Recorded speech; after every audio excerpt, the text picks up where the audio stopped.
Hello friends, हम लोग देख रहे हैं 10th क्लास का मोस्ट इंपॉर्टेंट केमिस्ट्री का ऑब्जेक्टिव क्वेश्चन जो आपके बोर्ड में यहाँ से डायरेक्टली क्वेश्चन बनती है। और अगर आप इसमें से सारे क्वेश्चन कर रहे हैं तो आपका तैयारी बहुत अच्छा होने वाली है। ठीक है, तो आप लोग जो है वीडियो को पूरा कंटिन्यू देखिएगा और हमारे चैनल पे पहले मरते हैं तो हमारे चैनल को सब्सक्राइब जरूर कर लीजिएगा। ठीक है, आपके सामने रहा पहला प्रश्न बोल रहा है कि आधुनिक आवर्त सारणी में समूहों की संख्या कितनी होती है। आपको बताना है कि इसमें जो है आपका समूहों की संख्या कितनी होती है। आवर्त सारणी में जो है ना समूह की संख्या कितनी होती है, तो इसकी जो संख्या है वो 18 है। इस चीज़ को आप लोग याद रखिए। कितने समूह हैं? 18 हैं। चलिए आगे चलते हैं हम लोग। अगला प्रश्न क्या बोल रहा है? अगला प्रश्न बोल रहा है आपके सामने है कि सल्फर परमाणु की बाह्यतम कक्षा में इलेक्ट्रॉनों की संख्या कितनी होती है। आपको बताना है सल्फर जो होती है ना, सल्फर यानी कि 16 इसके इलेक्ट्रॉनिक परमाणु संख्या होती है। तो 16 के बाह्यतम कक्षा में इलेक्ट्रॉनिक की संख्या कितनी होगी आपको बताना है। तो इसका इलेक्ट्रॉनिक विन्यास करेंगे तो 2, 8 और 6 होगी। तो इसके बाह्यतम कक्षा में कितनी इलेक्ट्रॉन होगी आपको बताना है। इसका राइट आंसर क्या हो जाएगा? तो इसका राइट आंसर हो जाएगा ऑप्शन नंबर क्या? ऑप्शन नंबर सी हो जाएगा 6। क्लियर है? चलिए अगला प्रश्न आपके सामने है। बोल रहे हैं कि आवर्त सारणी के उदग्र स्तंभों को क्या कहा जाता है। उदग्र जो स्तंभ होती है ना, खड़ा वाला, उसको क्या बोलते हैं हम लोग? वर्ग बोलते हैं, आवर्त बोलते हैं, अपरूप बोलते हैं, या फिर इनमें से कोई नहीं बोलते हैं। तो इसका राइट आंसर हो जाएगा ऑप्शन नंबर ए, वर्ग हो जाएगा। मेरे आंसर देने से पहले इसका राइट आंसर आपको लगाना है। ऑप्शन नंबर ए हो जाएगा इसका राइट आंसर। क्लियर है? चलिए अगला प्रश्न आपके सामने बोल रहा है कि आवर्त सारणी के प्रथम वर्ग के सदस्य हैं। आपको बताना है प्रथम वर्ग में जो होती है ना, ये जितना सारे क्वेश्चन है आपके बोर्ड में आया हुआ क्वेश्चन है, तो आपको पूरा वीडियो कंटिन्यू देखना है। और साथ ही उदग्र बला हो गया। 4 नंबर प्रश्न बोल रहा है आवर्त सारणी के प्रथम वर्ग के सदस्य। आपको बताना है इसका राइट आंसर क्या होगा। इसका राइट आंसर हो जाएगा ऑप्शन नंबर बी, क्षारीय। क्षारीय धातु जो है ना आपका प्रथम वर्ग के सदस्य आते हैं। चलिए अगला प्रश्न आपके सामने बोल रहा है आवर्त सारणी में शून्य समूह का तत्व है। शून्य समूह का तत्व कौन है? हाइड्रोजन, हीलियम है, कार्बन डाइऑक्साइड है, या फिर Cl2 यानी क्लोरीन है। आपका आंसर क्या होगा? तो इसका राइट आंसर मैं बता दूं, इसका राइट आंसर हो जाएगा हीलियम। क्या हो जाएगा? हीलियम। आपको बताना है अगला प्रश्न का आंसर, मीथेन में कितने सहसंयोजक बंधक होते हैं। आपको बताना मीथेन में कितने सहसंयोजक बंधक होते हैं। तो सबसे पहले आपको जानना पड़ेगा कि मीथेन का परमाणु स्ट्रक्चर किस प्रकार से होता है। परमाणु का जो स्ट्रक्चर फॉर्मूला है वो CH4 है। तो CH4 है, तो आपको बताना है कि इसमें संयोजक जो बंधक है वो कितने होंगे। तो इसका राइट आंसर क्या हो जाएगा? ऑप्शन नंबर बी हो जाएगा 4। इसमें हो जाएंगे राइट आंसर, सहसंयोजक बंधक हो जाएंगे। सी को इस प्रकार से रखते हैं, अगर सी को रखते हैं तो यहाँ पे हमको एच लगाना पड़ेगा, नीचे में एच लगाना पड़ता है, इधर में एच और यहाँ पे एच। तो इसमें बंधक कितने हो गए? इसमें बंधक जो है हो गए कितने? 4 हो गए। एक यहाँ पे, एक यहाँ पे, एक यहाँ पे और एक यहाँ पे। तो इस चीज़ को आप लोग याद रखिएगा। चलिए अगला प्रश्न आपके सामने बोल रहा है कि आधुनिक आवर्त सारणी में तत्वों के वर्गीकरण का आधार है। जो आधुनिक वर्ग सारणी आवर्त सारणी जो है ना, उसका तत्वों का जो वर्गीकरण है उसका आधार क्या है? परमाणु आयतन, परमाणु घनत्व, परमाणु द्रव्यमान संख्या या फिर परमाणु संख्या। इसका राइट आंसर क्या हो जाएगा? इसका राइट आंसर हो जाएगा ऑप्शन नंबर डी, परमाणु संख्या। इस चीज़ को आप लोग याद रखिएगा। चलिए अगला प्रश्न आपके सामने है कि अमोनिया के अणु में नाइट्रोजन एवं हाइड्रोजन के परमाणु की संख्या का अनुपात है। अमोनिया के अणु में नाइट्रोजन एवं हाइड्रोजन के परमाणु की संख्या का अनुपात क्या है? इसका राइट आंसर क्या होगा आपको बताना है। इसका राइट आंसर हो जाएगा ऑप्शन नंबर सी, 1:3। ठीक है, 1:3 जो है अमोनिया अणु के नाइट्रोजन NH3 होती है ना, NH3 इसकी परमाणु संख्या है, इसका क्या फॉर्मूला है। तो इसमें 1:3 इसका राइट आंसर हो जाएगा। अगला प्रश्न 9 नंबर प्रश्न बोल रहा है कि लोहे की परमाणु संख्या क्या है। लोहे की परमाणु संख्या जो है आपका 26 होती है। क्या होती है? 26 होती है। और इसके परमाणु अगर संकेत की बात किया जाए ना, तो परमाणु संकेत जो होती है इसका Fe होता है। क्या होता है? Fe होता है। इस चीज़ को आप लोग याद रखिए। चलिए अगला प्रश्न है आधुनिक आवर्त सारणी में वर्गों की संख्या यानी कि ऊर्ध्वाधर स्तंभ या समूह की संख्या होती है। आपको बताना है वर्ग कितने हैं। ऊपर में हम लोग पढ़े हैं, क्या पढ़े हैं हम लोग? समूह। अब क्या है? वर्ग कितने हैं। इसका राइट आंसर क्या होगा आपको बताना है। इसका राइट आंसर हो जाएगा ऑप्शन नंबर बी, 18। वही क्वेश्चन फिर से रिपीट किया है। ठीक है, वर्ग या फिर समूह वही चीज़ होगा।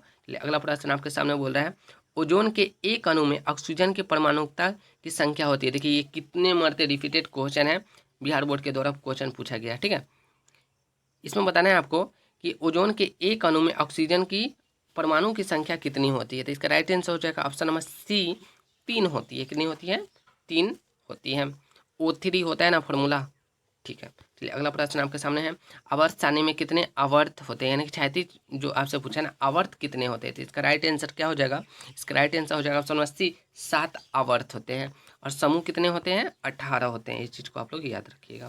चलिए अगला प्रश्न आपके सामने बोल रहा है कि हीलियम कैसा तत्व है। हीलियम कैसा एक तत्व है? तो ये एक आपका जो है कैसा तत्व है? अक्रिय है, यानी कि अक्रिय। आर्गन, क्रिप्टन, जेनन, हीलियम ये सब क्या है? अक्रिय गैस है। चलिए अगला प्रश्न आपके सामने बोल रहा है कि आवर्त सारणी में कितने आवर्त हैं। फिर से वही क्वेश्चन आ रहे हैं, आवर्त सारणी में कितने आवर्त हैं। तो इसका राइट आंसर क्या हो जाएगा? 7 हो जाएगी।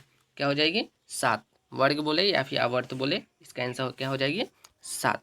चलिए अगला प्रश्न आपके सामने बोल रहा है कि त्रिक का नियम निम्नलिखित में से किसके द्वारा प्रतिपादित किया गया था। त्रिक का जो नियम था ना, वो किसके द्वारा प्रतिपादन किया गया था। तो इसका राइट आंसर क्या होगा आपको बताना है। मेरे आंसर देने से पहले इसका राइट आंसर हो जाएगा, मैं बता दूं, ऑप्शन नंबर बी हो जाएगा। क्या हो जाएगा? ऑप्शन नंबर बी, डोवेराइनर द्वारा। डोवेनाइडर द्वारा इसका राइट आंसर हो जाएगा। चलिए अगला प्रश्न आपके सामने बोल रहा है कि औष्टक का नियम निम्नलिखित में से किसके द्वारा प्रस्तुत किया गया था। औष्टक का जो नियम था ना, वो किसके द्वारा प्रस्तुत किया गया था। इसका राइट आंसर क्या होगा? ऑप्शन नंबर डी हो जाएगा।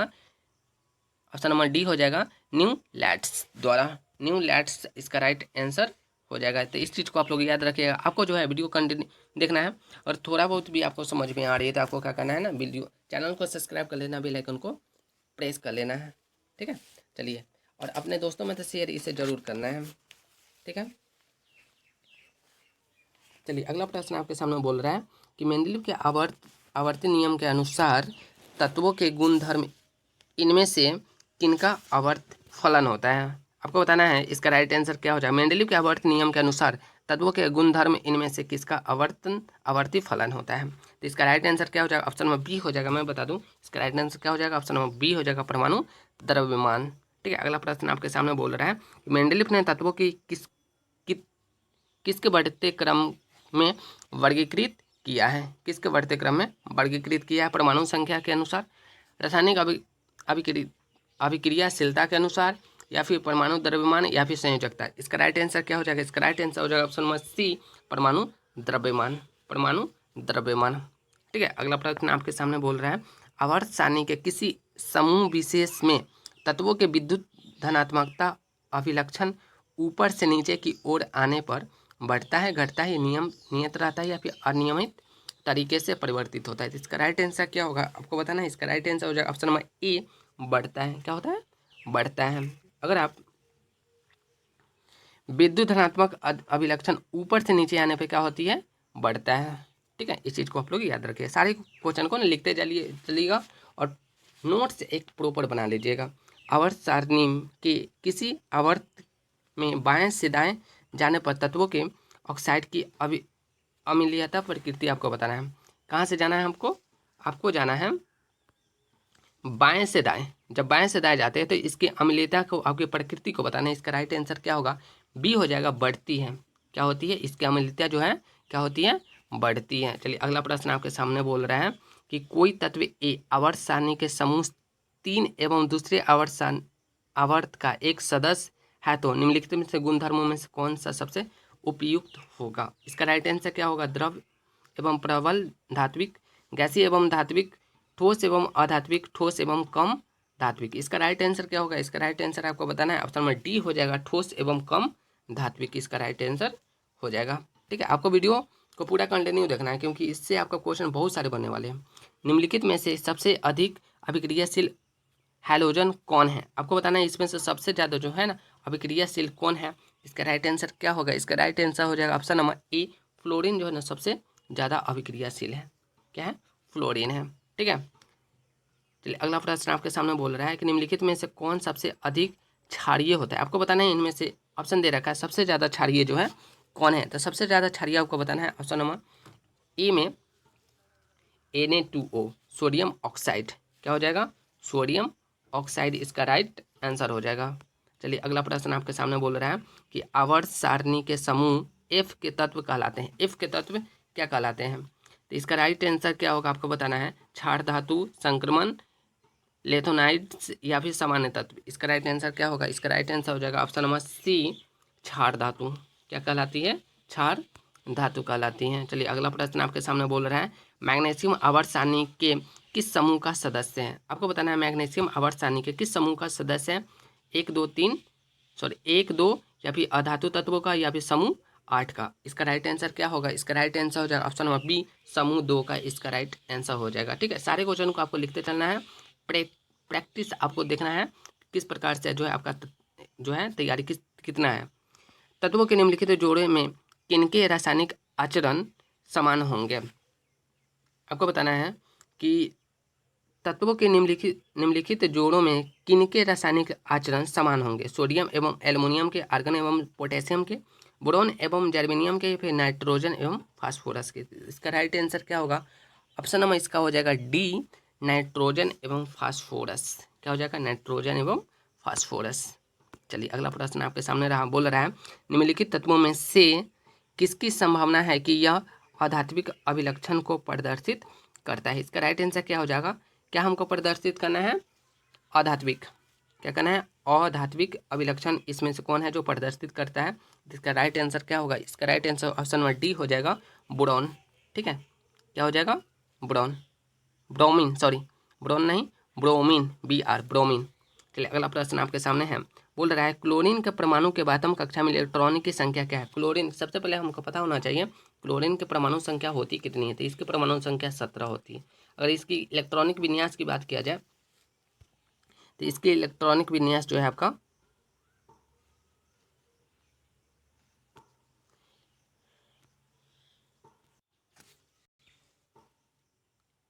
17। इसका इलेक्ट्रॉनिक विन्यास करेंगे हम लोग तो 2, 8 और 7 होगी।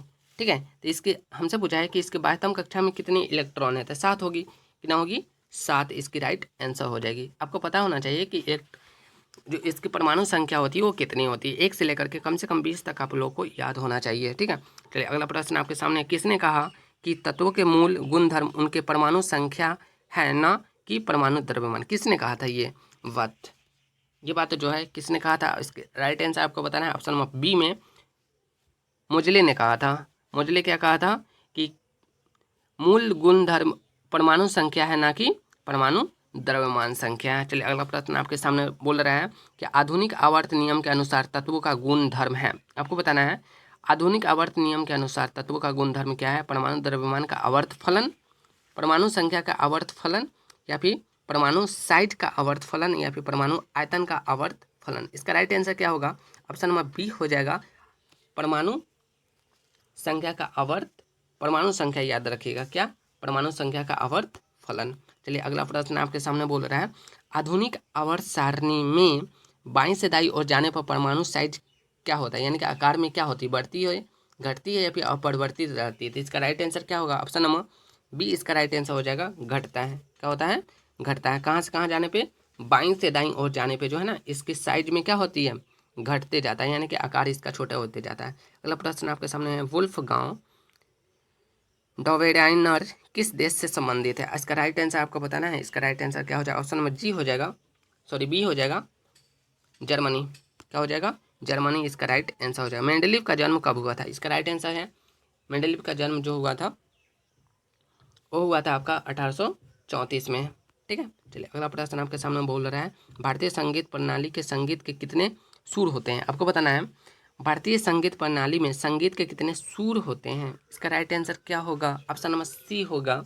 क्या होगा? ऑप्शन नंबर सी होगा, 7। क्या होगा? 7 होंगे। भारतीय संगीत के प्रणाली संगीत के कितने सुर हैं? 7 हैं। जब मेंडलीव ने अपना कार्य आरंभ किया तब कितने तत्व ज्ञात थे? कि जब मेंडलीव जो है अपना कार्य आरंभ किया तो उस टाइम में कितने तत्व ज्ञात थे? तो उस समय जो है ना 63 मात्र जो है तत्व है। अभी कितने हैं? 118 के पार है। चलिए अगला प्रश्न आपके सामने है, बोल रहा है आधुनिक आवर्त सारणी में परमाणु साइज से क्या पता चलता है? आपको बताना है कि आधुनिक आवर्त सारणी में परमाणु साइज से आपको क्या पता चलता है? तो इसका राइट आंसर क्या होगा? ऑप्शन नंबर बी होगा, परमाणु की त्रिज्या। क्या पता चलती है? परमाणु की त्रिज्या। अगला प्रश्न है आपके सामने कि 1 pm यानी कि पिकोमीटर कितने मीटर के बराबर होते हैं। पिकोमीटर 10⁻12 के बराबर होती है। क्या होती है? 10⁻12 के बराबर होती है, जो ऑप्शन में सी में दे रखा है। चलिए अगला प्रश्न आपके सामने बोल रहा है। अगला प्रश्न आपके सामने बोल रहा है कि किसी भी तत्व की संयोजकता कैसे निर्धारित की जाती है। तो इलेक्ट्रॉनिक की संख्या से उसकी क्या की जाती है? संयोजकता को निर्धारित की जाती है, जो ऑप्शन नंबर दे रखा है आपका ए में। किसमें है? ए में। चलिए अगला प्रश्न आपके सामने बोल रहा है कि आधुनिक आवर्त सारणी में कौन सा आवर्त अभी तक अधूरा है। कौन सा जो है अभी तक अधूरा है? तो इसका राइट आंसर क्या होगा? ऑप्शन नंबर डी हो जाएगा, 7वीं आवर्त। ठीक है। चलिए अगला प्रश्न है, आधुनिक आवर्त सारणी की क्षैतिज कतारें निम्नलिखित में से क्या कहलाती है? क्षैतिज वाली जो होती है ना, वो क्या कहलाती है? आवर्त समूह या फिर कोष। इसका राइट आंसर क्या होगा? इसका राइट आंसर जो है ऑप्शन नंबर ए हो जाएगा, आवर्त कहलाती है। क्या कहलाती है? आवर्त कहलाती है। ठीक है, आवर्त इसका राइट आंसर हो जाएगा। चलिए अगला प्रश्न आपके सामने है कि मेंडलीव के आवर्त नियम में तत्वों का वर्गीकरण का आधार क्या था? परमाणु त्रिज्या, परमाणु घनत्व, परमाणु संख्या, फिर परमाणु द्रव्यमान। ये जितने सारे क्वेश्चन है बिहार बोर्ड के द्वारा पूछा गया और संभावना है कि आपसे भी 100% पूछी जाएगी क्वेश्चन। इसका राइट आंसर क्या हो जाएगा? ऑप्शन में डी हो जाएगा, परमाणु द्रव्यमान संख्या। ठीक है, जो मेंडलीव का जो आधार बना था वर्गीकरण करने का, वो क्या बना था? परमाणु द्रव्यमान संख्या। चलिए अगला प्रश्न है, निम्नलिखित में से कौन अक्रिय गैस है? देखिए अक्रिय gas hydrogen, helium, lithium. Hydrogen, helium और आर्गन, क्रिप्टन, जेनन जो है आपका अक्रिय गैस है। ठीक है, तो ये न्यूट्रल है, इसकी संयोजकता है ही नहीं, इसलिए इसका right answer option number B हो जाएगा। अगर आपको वीडियो अच्छी लगी होगी तो आपको क्या करना है? चैनल को सब्सक्राइब कर लेना है, बेल आइकन को प्रेस कर लेना है, क्योंकि इस प्रकार की वीडियो आपको मिलती रहेगी। और आपको